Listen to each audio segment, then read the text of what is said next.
Welcome to IB360. In this video, we are going to solve the last problem of this paper. So let's start.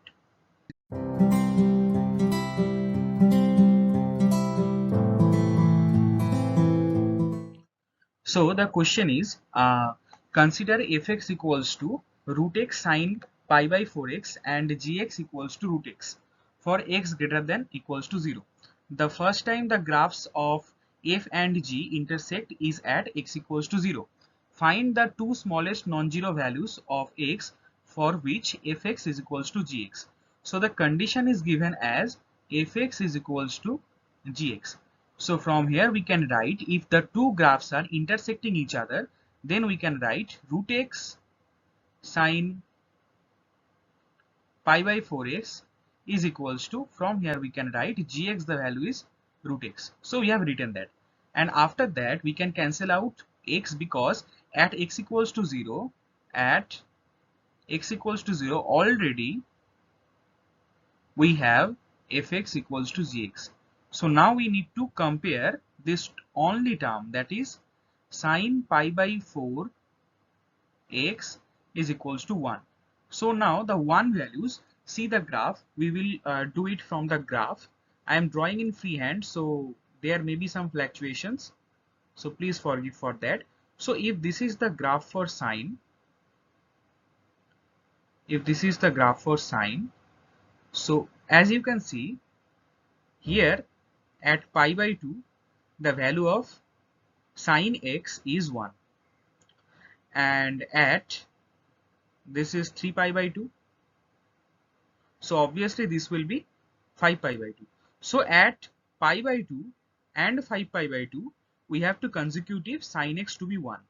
So from here we can write pi by 4 x is equals to, from here two values we can get. So first value will be pi by 2 and the second value will be 5 pi by 2. So from here we can operate that.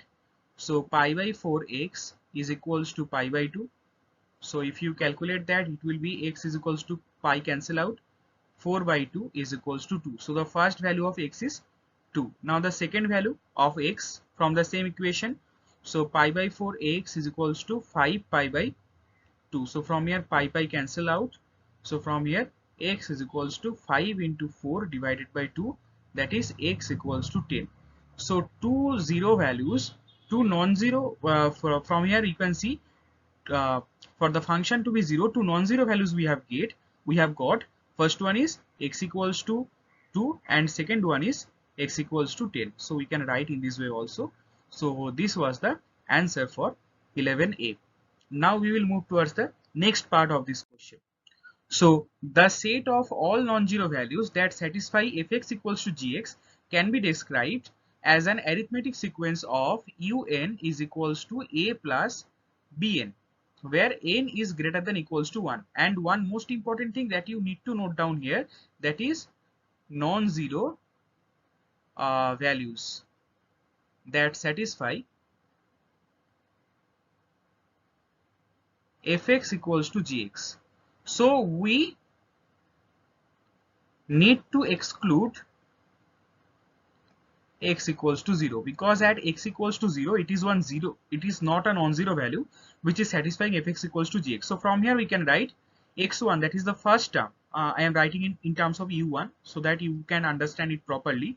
So u1 is equals to 2, first term, and u2 equals to 10. So the common difference d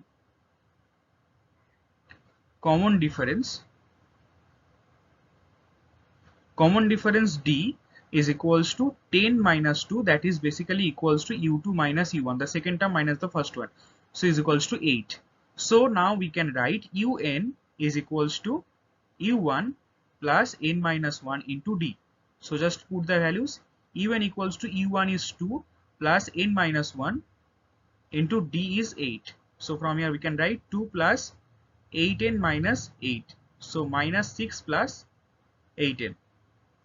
So this is un, and now we can calculate value of, just compare it in this way. So a is equals to minus 6, here see this equation, and b is equals to 8. So this problem is also done. This was also a very simple problem. Now another problem.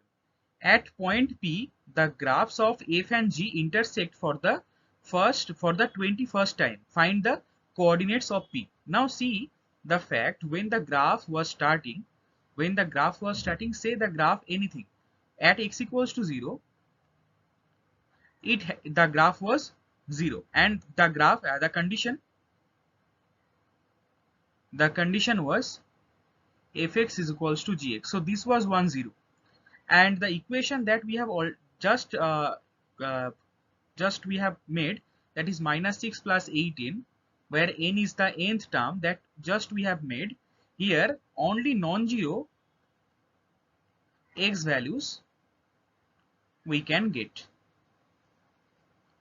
So for us the 21st time will be the 20th non-zero term.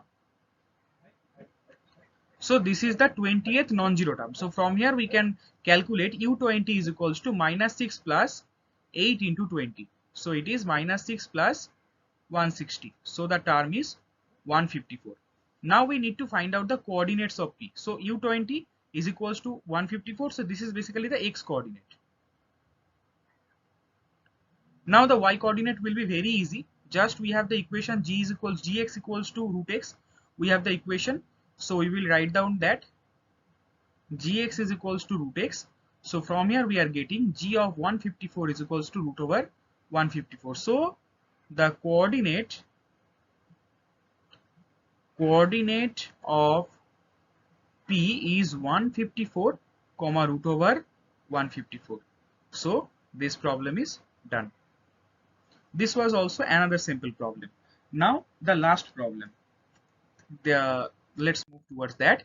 The following diagram shows part of the graph G reflected in the x-axis. It also showed part of f and the point P. So this is the point P, and here as you can see the reflected G graph. So this is the reflected G graph, that is y is equals to minus root x.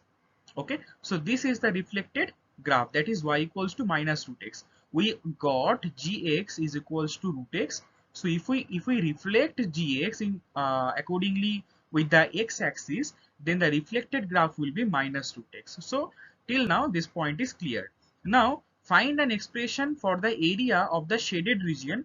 Do not calculate the value of the expression. So just we need to calculate the area, calculate the shaded area. So for that we need integration. So the area is equals to integration, and the first meeting value is at x equals to 1, at x equals to 0. So from here we can determine from x equals to 0 to here, just see the particular thing at this point, at this P point, this value is 154. So this x coordinate is 154, and we have the distance, this distance.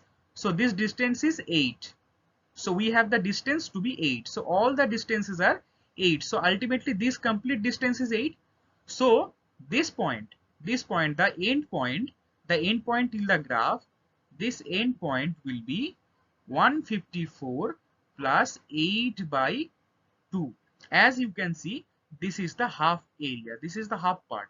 So that's why this half part will be 8 by 2. So ultimately we can write 154 plus 8 by 2 is equals to 154 plus 4 is equals to 158. So here we can write x equals to 158. Now this is a very simple part.